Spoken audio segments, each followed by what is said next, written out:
કોઈએ ખૂબ સરસ વાક્ય કીધું છે, જે ઇન્સાન પોતા માટે જીવે છે એનું મરણ ચોક્કસ થાય છે, પરંતુ જે ઇન્સાન બીજા માટે જીવે છે એનું સ્મરણ હર હંમેશ થાય છે. જય શ્રી રામ મિત્રો, હું ભરત પટેલ.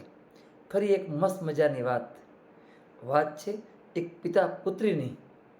એક ગામડું, એમાં પિતા પુત્રી રહે અને એમની દીકરીને લઈને એક મોંઘી હોટલમાં આવ્યા જમવા માટે. પુત્રી સાથે 15 વર્ષની દીકરી અને પિતાજી. તે વેટર આવ્યો અને પૂછ્યું કે બોલો શું લેશો?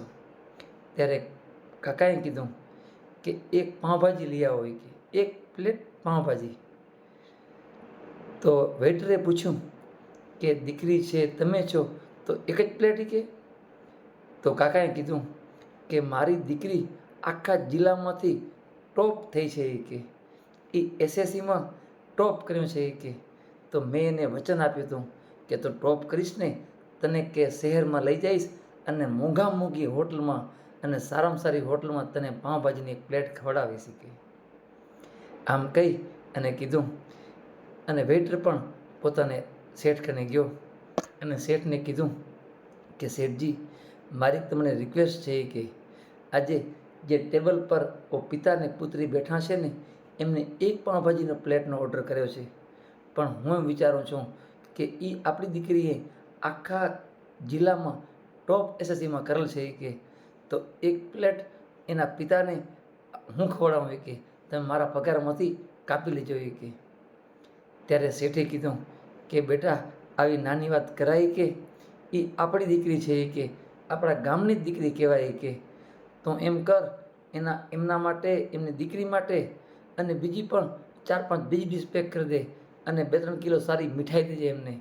અને કહેજે કે તમે જ્યાંથી પણ આવ્યા છો ને એમ સમજજો કે હોટલવાળા તરફથી આ ખુશી ભેટ છે અને તમારા વિસ્તારમાં તમે બધાને સાથે આનંદ કરજો. કે તેમ કરી અને નોકર પણ ખૂબ ખુશ થયો કે મને ભગવાને કેવા શેઠ આપ્યા છે સરસ, કે જે આટલા દિલદાર છે. કે બસ એમ કરી અને વેટર તો 2 પ્લેટ પાઉંભાજી લઈ ગયો કાકા પાસે અને 2 પ્લેટ રાખીને ત્યારે કાકાએ કીધું કે મેં તો ફક્ત 1 પ્લેટનો જ ઓર્ડર કરેલ છે, 2 કેમ આવી? કે ત્યારે વેટરે કીધું કે આ 2 તમે ખાઓ.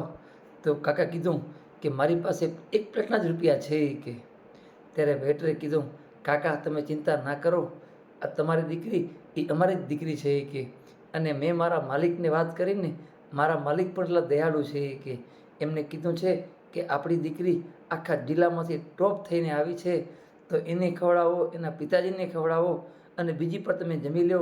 પછી હું 5-6 ડીશ તમને પેક કરી દઈશ, તમે તમારા ફળિયામાં નાના બાળકોને ખવડાવજો અને 2-3 કિલો મીઠાઈ પણ હું તમને આપીશ. કે આ પૂરા અમારા પરિવાર તરફથી, હોટલ પરિવાર તરફથી આ શેઠને કીધું છે. કે આ પિતાજીની આંખમાં તો આંસુ આવી ગયા અને કીધું કે વાહ ભગવાન વાહ, એવો દયાળુ.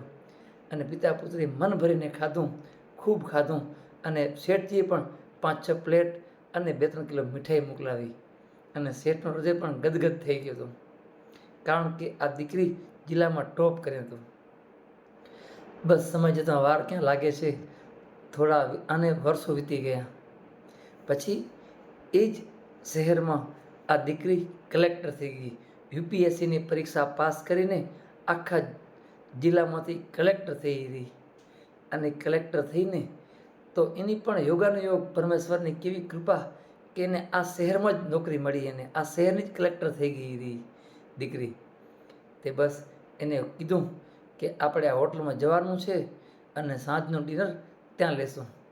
બીજા માણસો દ્વારા, સરકારી માણસો દ્વારા હોટલ કને આવ્યા અને કીધું કે તમારી હોટલમાં આજે કલેક્ટર સાહેબ આવશે. કે અને ત્યાં કને ભોજન, તમારી હોટલમાં ભોજન કરશે. કે શેઠ પણ ખુશ થઈ ગયા કે અમારી હોટલમાં કલેક્ટર સાહેબ આવે છે. કે બસ આમ તો આવી વાત આખા ગામમાં પ્રસારી ગયો અને દૂર દૂરથી માણસ જોવા આવે હોટલમાં કે કલેક્ટર સાહેબ આવે છે. અને કેટલા પણ માણસો, સરકારી ઓફિસરો સાથે એ બેન આવ્યા ને કલેક્ટર સાહેબા એના પિતાજીને સાથે લઈને આવ્યા. એના પિતાજી અને પોતે બંને એ હોટલમાં આવ્યા ત્યારે શેઠ તો ભૂલી ગયા હતા કે આ એ દીકરી છે, પણ કલેક્ટર બેને કીધું કે શેઠજી તમે મને ઓળખી કે? તો કે ના ના મેમ સાહેબ કે ના બેન. ત્યારે દીકરીએ કીધું અમે એ જ પિતા પુત્રી છીએ. અમે ધોરણ 10માં મારા પિતાજી એક પાઉંભાજી પ્લેટ ખાવા લઈ આવ્યા હતા ને, હું એ જ દીકરી છું કે. અને તમે કે અમારી એટલી બધી મદદ કરી હતી કે એટલે આજે હું કલેક્ટર થઈ ગઈ છું કે. અને તમે જે અમને પાર્ટી આપી હતી ને પિતા પુત્રને અને મારા ફળિયા માટે, તો આજે મારા તરફથી પાર્ટી છે. તમારે જે પણ ખાવું હોય છૂટ આખા સ્ટાફને કે અને આખા ગામને કે જેટલા પણ માણસ અહીંયા આવ્યા છે ને, જે મનફેર ખાવું હોય ને એ ખાવા દેજો કે. કારણ કે તમે છે ને ગરીબીમાંથી હું આવી હતી અને મારું તમે કેટલું મૂલ્ય સમજ્યું કે મારા પિતાજીનું કેટલું તમે મૂલ્ય સમજ્યું કે. કારણ કે હું તો ગરીબ પરિવારની દીકરી હતી અને તમે છે ને આવડા મોટા માલિક રેસ્ટોરન્ટના માલિક થઈને પણ અમારી તમે કેટલી લાજ રાખી કે. તમને બહુ આભાર કે. આ હું દીકરી બોલીને તો જે માલિક હતા ને, જે પૂરી હોટલના માલિક હતા, એ તો ચોધાર આંખોએ રડવા માંડી ગયા. બધો સ્ટાફની આંખમાંથી આંસુ આવવા માંડી ગયા. બસ એમ જ વિચારીને કે આટલી મહાન આ કલેક્ટર થઈ ગઈ છે, છતાં પણ એ ભૂલી નથી કે. વાત બહુ નાની છે. ગરીબ છે ને, કોઈ પણ ગરીબ હોય ને તો બસ એની હંમેશા મજાક ઘેરે ન કરવી. કારણ કે થઈ શકે તો એનું ભલું કરવું, પણ ખરાબ એનું ક્યારે ન કરવું. એની મજાક ક્યારે ન લેવી.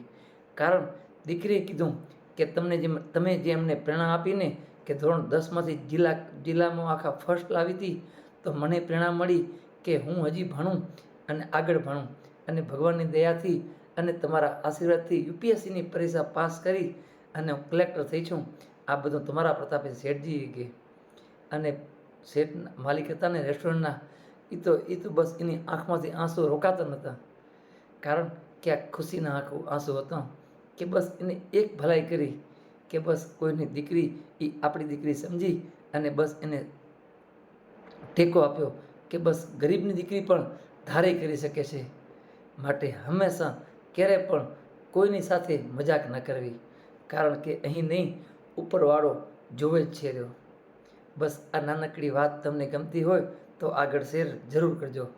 જય શ્રી રામ. હર હર મહાદેવ.